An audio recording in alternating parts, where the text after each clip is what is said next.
साबिक वज़ीर-ए-आज़म मियां मोहम्मद नवाज शरीफ साहब ने वापस आने का फैसला कर लिया है। बात करते हैं मारूफ वकील और कानूनदान सलमान अकरम राजा साहब से। राजा साहब, बहुत बहुत शुक्रिया साथ देने का। फरमाइएगा कि नवाज शरीफ साहब की अब वापसी जो है, इसका कानूनी प्रोसेस क्या है? वो एब्सकॉन्डर इश्तिहारी भी हैं, इसका लीगल प्रोसेस क्या है? देखिए जी, हाई कोर्टों के पास आइन के आर्टिकल 199 के तहत बहुत ताकत होती है, वो कोई भी मुनासिब ऑर्डर पास कर सकते हैं। हाल ही में हमने देखा बाबर गौरी साहब जो हैं वो मुल्क में आने से पहले सिंध हाई कोर्ट उन्होंने एक दरख्वास्त दायर की और उनको कुछ रिलीफ मिला, जिसकी बुनियाद पे वो एयरपोर्ट से सीधा जेल नहीं गए, उनको एक हिफाजती ऑर्डर मिल गया और वो अदालत के सामने पेश हो सके। तो एक तो इस तरह की मिसालें हैं हमारे पास और भी, लेकिन मियां नवाज शरीफ साहब का मामला थोड़ा सा मुख्तलिफ इसलिए है कि उनके हवाले से कन्विक्शन हो चुकी है, एक सजा हो चुकी है और उनको एब्सकॉन्डर भी गालिबन इस्लामाबाद हाई कोर्ट ने डिक्लेयर कर दिया है। अब ऐसी सूरत में क्या उनके वतन वापस आने से पहले उनको कोई रिलीफ दी जा सकती है?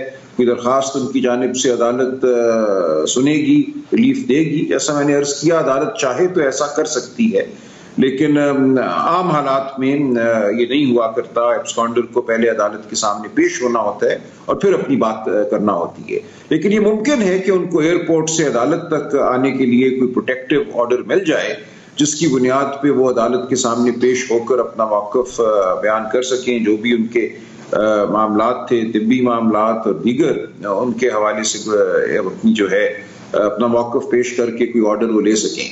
इसलिए ये बात गैर यकीनी है कि क्या लाए अमल अपनाया जाएगा। आम हालात में तो यही होता है कि अगर किसी के हवाले से कन्विक्शन हो गई हो, यानी कि सजा हो गई हो और वो एब्सकॉन्डर भी हो, तो उसको अदालत के सामने खुद पेश होकर इस्तदा करना होती है। यहाँ पे क्या सूरत होगी मैं यकीन से तो नहीं कह सकता, इतना ही कह सकता हूँ कि अदालत के पास वसी सवाब थी। तो राजा साहब, अभी फवाद चौधरी साहब कह रहे थे कि लाजिम है वफाकी हुकूमत पे कि उनको फौरन अरेस्ट करके कोर्ट लखपत जेल लेके जाने का। क्या ये वाकई लाजिम है मुस्लिम लीग नून पे? देखिए, ये भी एक हुकूमत की सवाबदीद होती है, किसको गिरफ्तार करना है, किसको नहीं करना। वो एक ऑर्डर के तहत जेल से मुल्क से बाहर गए, वो ऑर्डर अगर अभी तक कायम है तो उसका तहफ़्फ़ुज़ उनको हासिल होगा, या वफाकी हुकूमत खुद अगर ये समझे कि उनको मौका मिलना चाहिए अदालत के सामने पेश होने का, तो वफाकी हुकूमत उनको ये मौका फराहम कर सकती है ताकि जो भी ऑर्डर करना है वो फिर अदालत करे। तो नेचुरली सर, हुकूमत तो अपनी है मियां साहब की, मुस्लिम लीग नून की हुकूमत है, पीडीएम बीच में बैठी है, तो कौन से फिर वो ऑप्शंस हैं जो आप कह रहे हैं ये फ्लेक्सिबिलिटी है, कौन से वो ऑप्शंस हैं जिनको इस्तेमाल किया जा सकता है?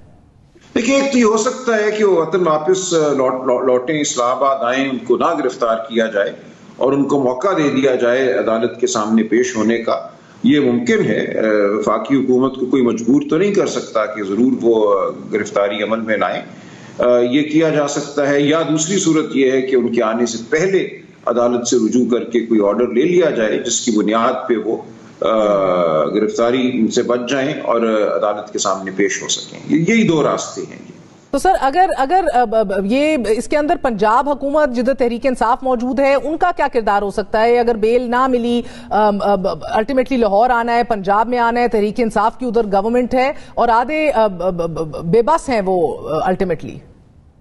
नहीं, पंजाब जाने से पहले तो वो यकीनन कोई ऑर्डर हासिल करना चाहेंगे इस्लामाबाद में, चाहे वो सस्पेंशन हो, क्योंकि उनकी कन्विक्शन जो है वो इस्लामाबाद में हुई थी और उसके खिलाफ जो भी वो दरख्वास्त देंगे, सस्पेंशन ऑफ सेंटेंस की दें वो या बेल की दें, वो इस्लामाबाद में होगी। तो अगर इस्लामाबाद में उनको ऑर्डर मिल जाता है तो फिर कोई जवाज नहीं होगा पंजाब में उनको गिरफ्तार करने का या कोई और मुदाखलत उनके हवाले से करने का। और अगर ऑर्डर हक में मिल जाए, जिस तरह आप बात कह रहे हैं, यकीनी तौर पे कुछ तो ये इसके ऊपर होमवर्क करेगी मुस्लिम लीग नून उनको वापस बुलाने से पहले, तो फिर फरमा दीजिएगा कि उसके बाद उनकी सियासी सरगर्मियां, उनकी पॉलिटिकल एक्टिविटी, लोगों से अवाम और जलसों के अंदर शरीक होना, इसका इन्हिसार किस चीज पे होगा? अगर वो घर में मौजूद हों बेल पे तो ये सब कुछ कर सकते हैं। देखिए, अगर तो उनको सस्पेंशन ऑफ सेंटेंस का ऑर्डर मिल जाता है कि उनकी जो सेंटेंस है, जो सजा है, उसी को सस्पेंड कर दिया जाता है, तो उस सूरत में तो जाहिर है वो तमाम सरगर्मियों में हिस्सा ले सकेंगे।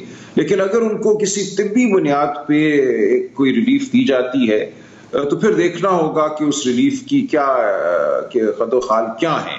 क्या उनको महदूद किया जाता है किसी अस्पताल तक, या कोई और उन पे बंदिश लगाई जाती है, ये सब अदालत के तो जिधर एक तरफ राजा साहब आसानियां पैदा होती दिखाई दे रही हैं, दूसरी तरफ हम देख रहे हैं कि नाअहली की तलवार इमरान खान साहब पे भी बराबर लटकती दिखाई दे रही है। 62(1) के तहत आप उनको नाअहल होते देख रहे हैं। उन्होंने अपने 18, 19, 20 के गोशवारों में अपनी तोशाखाना केस के अंदर डिक्लेरेशंस नहीं की, तो वो कितना आपको यकीनी और ठोस और एक तगड़ा केस दिख रहा है?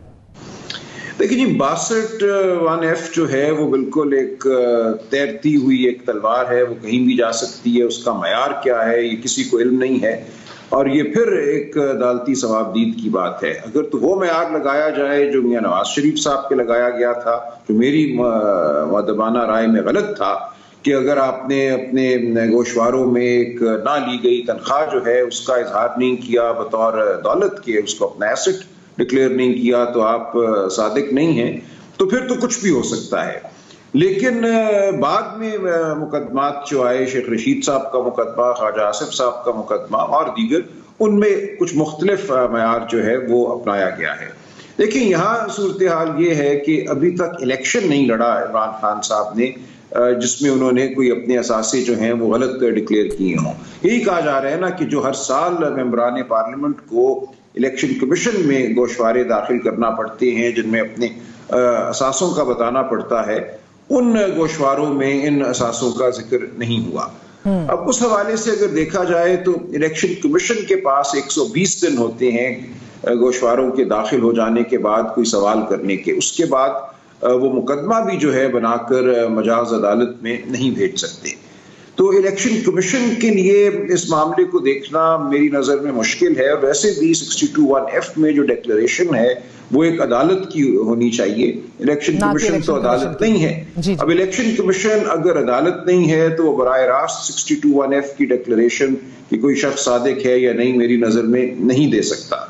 और इलेक्शन कमीशन के पास जो ताकत है मामला अदालत में भेजने की, वो भी 120 दिन पर एक तरह से मुनहसर है कि 120 दिन में अमल किया जाए। तो अब ये सवाल होगा कि इन गोशवारों में एक चीज जो जाहिर नहीं की गई, लेकिन उन गोशवारों की बुनियाद पे इलेक्शन में नहीं लड़ा गया, अपने आप को अभी तक अवाम के सामने उन्होंने उन गोशवारों की बुनियाद पे पेश नहीं किया। नवाज शरीफ के हवाले से अदालत ने यह कहा कि उन्होंने जिस गोशवारे में अपने बेटे से ना ली गई तनख्वाह को बतौर जाहिर नहीं किया, उस गोशवारे की बुनियाद पर वो उन्होंने इलेक्शन लड़ा क्योंकि वो नॉमिनेशन पेपर्स का हिस्सा था।